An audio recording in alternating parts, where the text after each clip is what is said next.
한 주간 성취될 말씀 구약성경 스가랴서 7장 1절에서 14절 말씀입니다. 구약성경 스가랴서 7장 1절에서 14절 말씀 한 절씩 교독하시겠습니다. 제가 7절, 여러분들이 2절 읽겠습니다.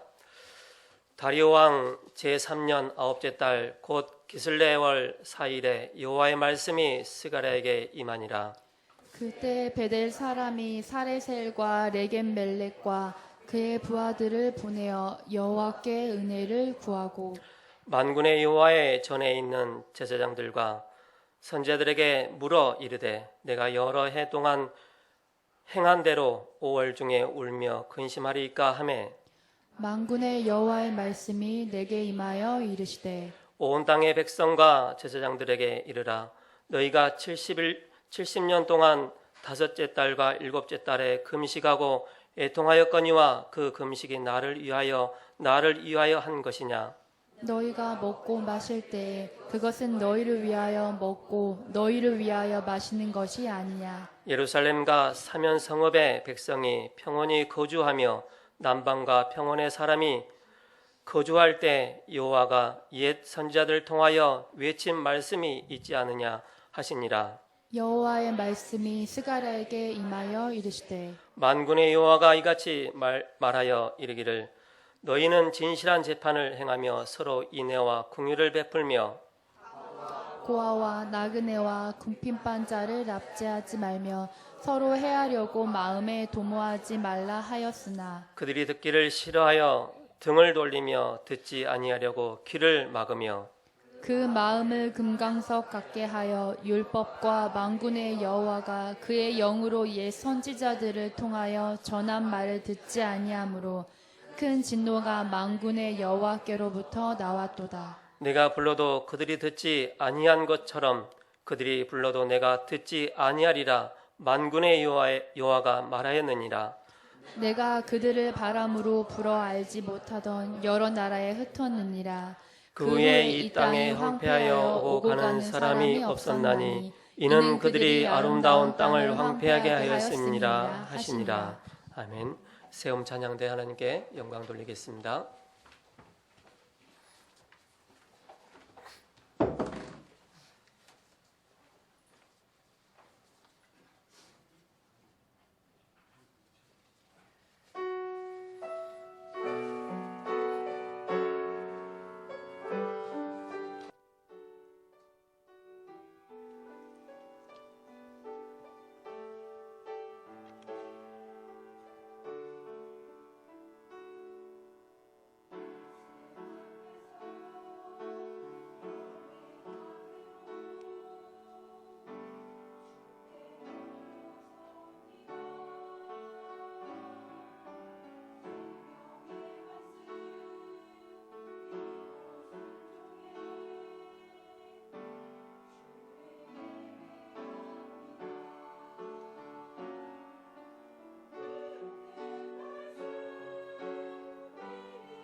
진노의 옛틀을 벗어나라라는 제목으로 목사님 나오셔서 말씀 선포해 주시겠습니다.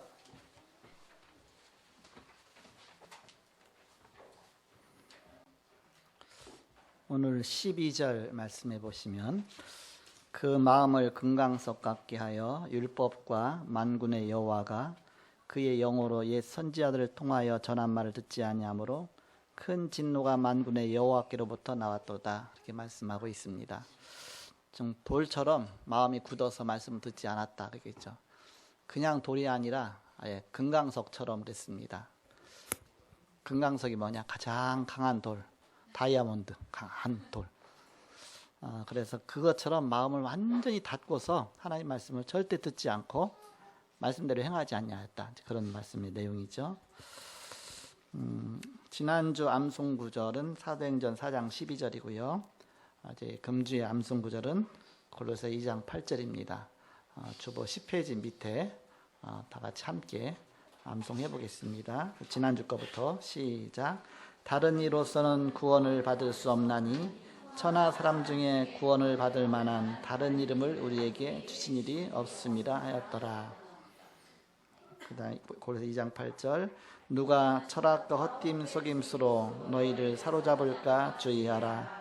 이것은 사람의 전통과 세상의 초등학문을 따름이요 그리스도를 따름이 아니니라. 아멘. 다른 길을 주신 일이 없다. 오직 예수가 그리스도시다. 우리의 구원의 길을 주셨습니다. 그런데 사람들은 다른 종교나 철학이나 선행이나 다른 것을 붙잡는다. 그래서 다른 것은 길이 없다. 그리고 종교, 철학과 헛된 속임수, 여러 가지 종교들, 철학과 또 선행과 그 모든 것 갖고는 안 된다. 그런 뜻이죠. 지난주 말씀은 내 병거의 환상과 성전 건축의 비밀이다. 그런 말씀 주셨습니다. 함께 원리, 위대에 대해서 말씀 주셨고요. 복음 누리는 기도를 찾아야 된다. 미션을 깨달아야 된다. 복음을 같이 나누는 것이다. 감람산에서 그 시작되었죠. 그리고 이제는 전도운동 하는 것이다. 복음 증거죠. 이런 귀중한 말씀을 주셨습니다. 서론적으로 지금까지 스가랴가 체험한 8가지 환상이 있는데 매주마다 이제 한 환상씩 쭉 했습니다. 8가지 환상했는데 그것은 다 세트를 준비하시는 하나님의 그 메시지다. 세트를 준비하라고 하나님이 미리미리 보여주신 것입니다. 그래서 새틀이신 싹 가지, 다윗의 가지로 오실 그리스도를 말하죠. 오실 메시아를 말하죠. 그래서 그리스도에 대한 준비 메시지다. 그리스도 아주 준비하라. 그리스도에 대한 그 준비의 메시지가 중요한 메시지였습니다. 그 얘기는 성전의 주인공 되신 그리스도께서 이 땅에 오셔서 우리 죄를 위하여 죽으시고 부활하셔서 구원의 길을 완성하시고 세계복음하는 그런 초대교회를 주셨습니다. 여기까지 이게 주님이 하신 중요한 성전 건축의 중요한 의미들이다. 이것이 진정한 성전 건축인데 이걸 다 놓치고 사실은 그 엉뚱한 쪽으로 갔다 그 얘기입니다. 8가지 환상이 뭐였습니까? 이제 좀 한 주 한 주 거슬러 올라가면 생각해 보시면서 화석류 나무의 선자의 환상이다. 그런 말씀 주셨죠. 그 얘기는 성전 건축에 함께 하신 그리스도다. 그런 뜻입니다. 그리고 넷불 대장장이 환상은 성전 건축에 승리하게 하신 하나님이시다. 대장장이가 마음대로 다 두드려 보시면서 하시니까. 그리고 측량줄 잡은 자의 환상은 하나님이 계획하신 대로 그 성전 건축을 이뤄나가시는 것이다. 하나님의 그 설계도대로. 여호와의 사자 앞에 선 제사장 여호수아는 우리의 죄를 사하시는 성전의 주인공이신 그리스도시다. 그래서 제사장으로 오신 그리스도. 그리고 순금 등잔대와 두 감람나무 환상은 성령의 기름 부음으로 힘을 계속해서 공급해 주시는 하나님이시다. 그리스도시다. 그래서 옆에 나무에서 계속 기름이 공급되어 갖고서 불이 끊임없이 그래서 성령의 기름 부음을 계속 부어주신 그리스도. 에바송 여인의 환상은 심판주로 오실 그리스도를 말씀하고 있습니다. 네 병거의 환상은 역사의 주관자이신 그리스도십니다. 그리스도께서 모든 역사를 주관하신다. 오늘은 이제는 7장입니다. 오늘 7장은 진노를 당할 수밖에 없는 종교적인 예틀을 벗어버리고 응답받을 새 틀을 준비하라. 그런 메시지입니다. 그럼 예틀이 어떤 예틀이냐? 너무나 많은데 오늘 그들이 질문을 하잖아요. 어떤 질문하느냐? 우리가 해마다 5월달과 7월달 금식 기도를 했는데 이거 계속해야 됩니까? 그 얘기잖아요. 자기들이 어떤 금식했느냐? 비통한 문제가 생길 때마다 금식을 했어요. 이렇게 항상 뭔가 그래서 그 금식절기를 자기들이 만들어 놓은 것이 하나님이 주신 게 아니거든요. 그럼 5월달 금식은 뭐냐? 그 3절에 보니까 쭉 나오잖아요. 그 만군의 여호와의 전에 있는 제사장들과 선지자들에게 물어 이르되 내가 여러 해 동안 행한 대로 5월 중에 울며 근신하니까 하며 그랬죠. 그러면서 또 하나님께서 또 5월 금식, 7월 금식 이렇게 말씀하시죠. 5절에 보니까 온 땅의 백성과 제사장들에게 이르라 너희가 70년 동안 다섯째 달과 일곱째 달에 금식하고 애통하였거니와 그 금식이 나를 위하여 한 것이냐. 그럼 5월하고 7월만 있었느냐? 그게 아니거든요. 8장 19절에 가서 보면 8장 19절에 보면은 만군의 여호와가 이같이 말하라 넷째 달에 금식, 다섯째 달에 금식, 일곱째 달에 금식, 열째 달에 금식 계속 금식했어. 왜 금식했느냐? 비통한 일이 생길 때마다 금식한 거예요. 이렇게 우리가 왜 이렇게 자녀들이 마음에 안 맞으면 막 투정 부리면서 밥도 안 먹으면서 대모를 일으키잖아요. 하나님께 대모 일으키듯이 이렇게 금식을 한 겁니다. 5월달 금식은 어떤 금식이냐? 예루살렘 성전이 바벨론에 의해서 다 무너진 달이 5월달이다 보니까 5월달만 되면 우리가 금식하면서 그걸 막 생각하는 겁니다. 그 비통함을. 또 7월달 금식은 어떤 금식이냐? 바벨론으로 포로로 갔다가 다시 돌아와야 되는 것이 하나님의 뜻인데 끝까지 안 가겠다고 버티면서 예루살렘에 남아있던 사람들이 다 살해를 당해서 자기 동족들한테 서로. 그리고 그게 또 비통해갖고서 또 7월달도 금식한 겁니다. 그러다 보니까 금식할 일이 한두 가지겠습니까? 계속 살다 보니까 생기면 또 생기고 또 생기고는 늘 금식해야 되죠. 옛날에 하나님 앞에 쉽게 말하면 신앙생활하면서 웬만하면 뭐 좀 문제만 생기면 금식했잖아요. 그럼 막 속 다 버리고 그럼 또 금식하고 하나님의 뜻은 모르고 자꾸 자기의 어떤 자의적인 하나님 말씀과 상관없는 쪽으로 자꾸 뒤로 나간 겁니다. 그래서 이스라엘이 비통한 일이 생길 때마다 금식 절기를 만들어 놓은 것입니다. 5월 금식은 성전이 바벨론에서 무너진 때이고 7월 금식은 그달리아 등 포로에 잡혀가지 않고 이스라엘에 남아있는 백성들이 살해당한 그런 그때죠. 열왕기하 25장 25절에 보면 그런 말씀이 있습니다. 7월에 왕족 엘리사마의 손자 느다니아의 아들 이스마엘이 부하 10명을 거느리고 와서 그달리아를 쳐서 죽이고 또 그와 함께 미스바에 있는 유다 사람과 갈대아 사람을 죽인지라. 이게 비통해서 이런 것들이 생긴 것이거든요. 이제 포로에서 돌아온 백성도 있고 바벨론에 아직 남아있는 자도 있는데 그들이 계속 금식절기를 지켜야 되느냐? 우리가 지금 바벨론에서 계속 금식해야 되느냐? 와 있는 사람도 또 금식해야 되느냐? 그걸 이제 물은 거죠. 그러니까 그걸 다 하나님 앞에 이제는 스가랴 선지자가 질문한 겁니다. 이들이 이렇게 금식 계속 해야 됩니까? 하고 묻는데 이렇게 어떻게 해야 됩니까? 그러잖아요. 하나님 뭐라고 말합니까? 그 금식이 나를 위해서 금식한 거냐? 너희들이 먹는 것도 너희들에서 먹고 너희들 먹지 않는 것도 너희들이 안 먹은 것이지. 내가 너희들한테 하라고 한 거냐? 그게 아니죠. 하나님 말씀은 어떤 말씀이냐? 말씀의 언약을 버리고 하나님의 뜻도 버리고 하나님의 귀중한 언약의 말씀 다 버리고서 너희들이 만든 종교와 전통의식 아니냐? 쉽게 말하면 그 문제에 대해서 얘기한 것입니다. 그래서 하나님이 뭐라고 답변하십니까? 5절에 온 땅의 백성과 제사장들에게 이르라 너희가 70년 동안 다섯째 달과 일곱째 달에 금식하고 애통하였거니와 그 금식이 나를 위하여 한 것이냐? 그죠? 하나님 말씀은 버리고서 그냥 너희들 주관해서 자기들이 한 것이 아니냐? 그런 뜻이죠. 즉 이 말씀은 하나님 말씀의 언약은 버리고 종교의식만 남아있다. 그 얘기입니다. 이제 가나안 땅에 정착해서 새로운 시작을 해야 되는데 예틀을 버리라 그 뜻입니다. 우리 예틀을 갖고 렘넌트의 미래를 맞추면 안 됩니다. 3단체가 현혹하여 쓰는 방법이 어떤 방법입니까? 나를 찾으라는 거거든요. 나를 찾아라. 성경은 그런 말씀이 아닌데 나를 찾으라. 좋은 단어처럼 보입니다. 나의 내면 세계를 찾으라고 합니다. 다른 세계가 있다고 합니다. 그래서 다 뺏어가죠. 사단이 그렇게 속이는 것입니다. 나 위주의 인생을 찾으라고 하죠. 그것이 바로 사단이 준 것입니다. 창세기 3장의 문제죠. 바로 네 눈이 밝아. 네가 하나님처럼 돼요. 너. 창세기 6장 아닙니까? 네피림 11장 바벨탑 다 그게 바로 인간의 바로 그 종교적인 생활 삶속에 나온 것이죠.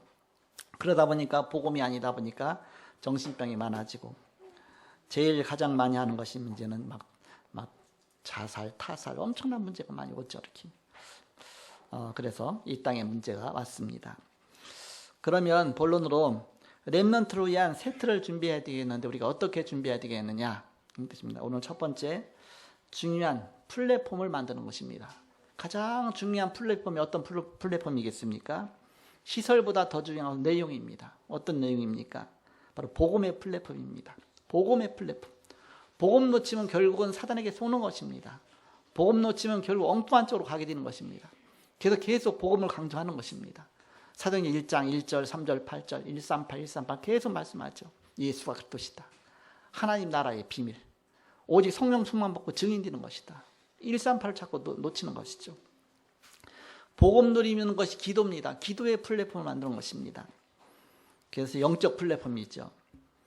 그러면서 이제 우리는 치유의 플랫폼을 만드는 것입니다. 사람들이 영적 문제 속에서 다 무너져 있기 때문에 치유의 플랫폼. 그리고 우리 렘넌트들 이제는 서밋으로 가야 되잖아요. 그래서 서밋 플랫폼을 만들어야 됩니다. 실제 공부할 수 있는 학업 플랫폼도 되어져야 되겠죠. 두 번째는 세계를 정복하는 아웃소싱을 해야 됩니다. 아웃소싱. 외주라고 그러잖아요. 이렇게. 뭔가 하청이라고 그러잖아요. 그러니까 막 이게 널리 퍼지도록 해주는 거죠. 이 복음이 모든 온 땅에 다 증거되도록. 나 혼자 못하니까 자꾸 맡겨갖고서 그로 하여금 또 제자 삼아갖고서 자꾸 이 복음이 또 증거되도록 그렇게 해야 되겠죠. 세계에 살릴 정복의 틀을 준비하고 인턴십을 하는 것입니다. 그래서 이걸 잘 할 수 있도록.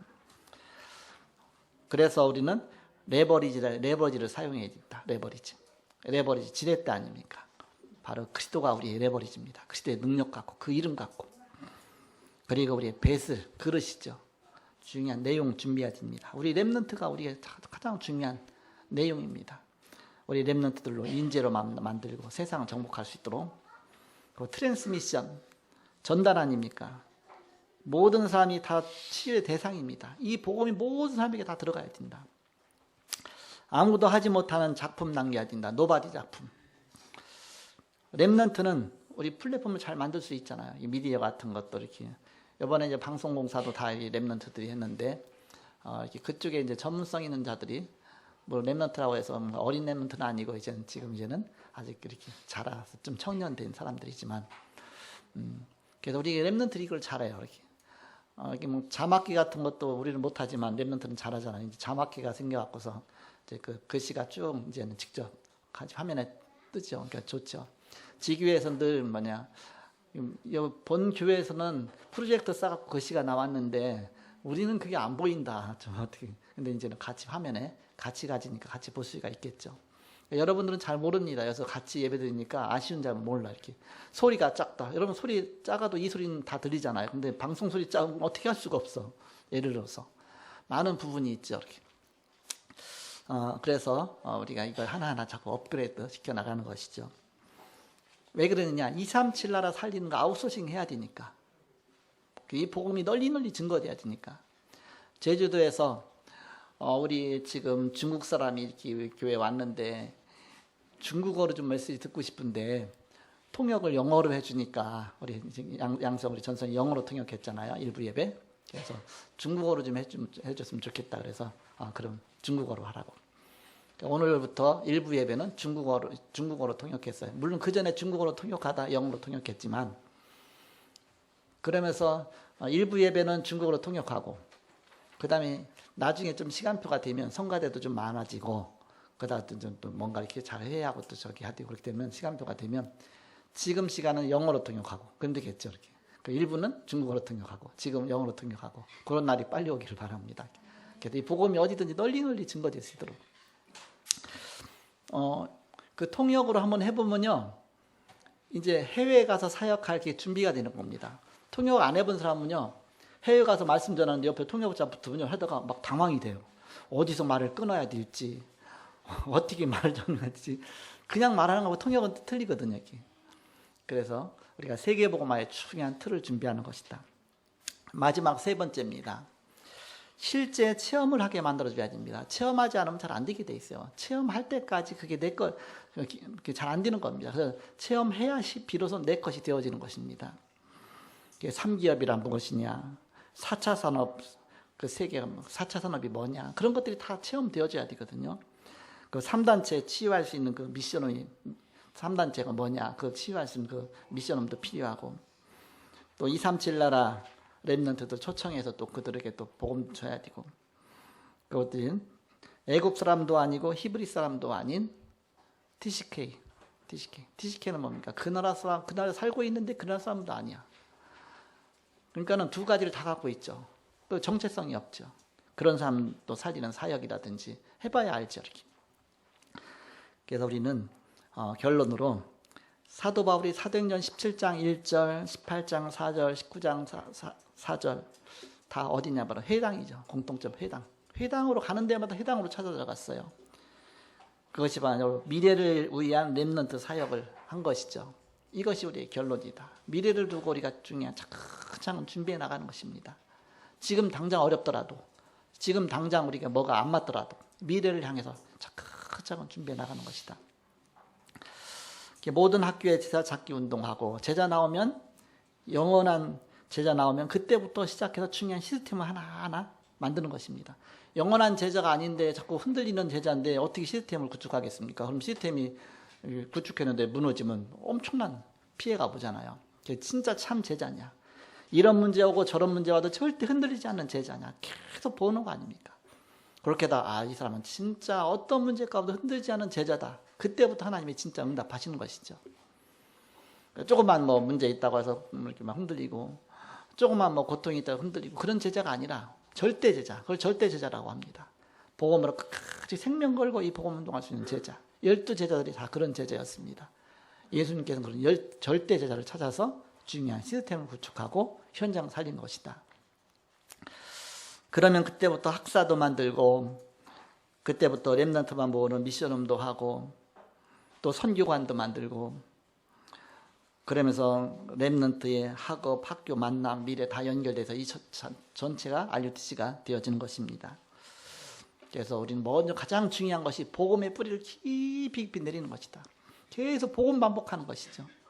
계속 복음만 반복하면 이 복음이 없는 사람은 나중에는 시시해져. 이렇게 한 얘기 또 한 얘기, 하는 얘기 또 하고 자꾸 반복으로 들립니다. 자꾸 반복으로 들린다는 얘기는 아직 내가 복음의 깊은 감격이 아직 거기까지 안 가진 겁니다. 복음 들을 때마다, 메시지 들을 때마다 진짜 복음이 나를 살리는구나. 뭐나 똑같으냐? 여름에 냉수 마시잖아요. 근데 항상 여름에 더우면 냉수만 마시는데 같은 물만 주잖아요. 그런데도 냉수가 얼마나 좋습니까? 시원한 냉수. 마찬가지로 생명이 있으면 그렇습니다. 생명이 없으면 죽은 나무야 물 주면 다 썩지만, 그러다 산나무는 물 주면 점점 커지죠. 우리가 복음으로 깊이 뿌리 내리는 것입니다. 그래서 어느 곳에 있든지 어느 현장에 있든지 절대 무너지지 않는 그런 시스템이 되지는 것이죠. 거기에 하나님은 응답을 주시는 것이다. 그 그릇에다가 모든 걸 다 맞추시는 것이다. 그것이 우리 세계복음화의 방법입니다. 그래서 막 독촉하지 않죠. 또 그렇다고 해서 막 끌지 않죠. 억지로. 왜냐? 그런 제자 나올 때까지, 그렇게 제자 서질 때까지 기다리고 또 기다리고 또 기다리고 계속 기다리는 것이죠. 그래서 우리는 이런 세계복음화의 중요한 제자를 세워나가는 것이다. 여러분이 이제 이 눈을 열고서 후대 살리는 사역을 하시는 것입니다. 내 자녀로 하여금 그렇게 복음을 자꾸 집어넣어주는 겁니다. 그래야 내 자녀가 세계복음화 제자가 되는 것이지, 그렇지 않고 어떻게 그렇게 되겠습니까? 그래서 어떤 문제가 와도 흔들리지 않는 너는 렘넌트다. 언약까지 렘넌트다. 이 중요한 사역을 하는 것입니다. 그래서 이런 중요한 후대 살리는 사역이 여러분에게 있기를 그리스도의 이름으로 축복합니다. 기도하겠습니다. 하나님 감사합니다. 예수님이 그리스도시요 우리 인생의 모든 문제 해결자시요 부활하셔서 지금 성령 우리 안에 내주하시고 인도하시고 역사하시는 주님 감사합니다. 오늘도 하늘 보좌의 축복을 우리와 함께 하시고 우리와 동행하시고 역사하시고 인도하시는 주님, 오늘도 그리스도로 최고로 행복하게 하시고 그리스도를 누리는 오늘 하루가 되게 하여 주옵소서. 감사하며 예수님의 이름으로 기도하옵나이다. 아멘.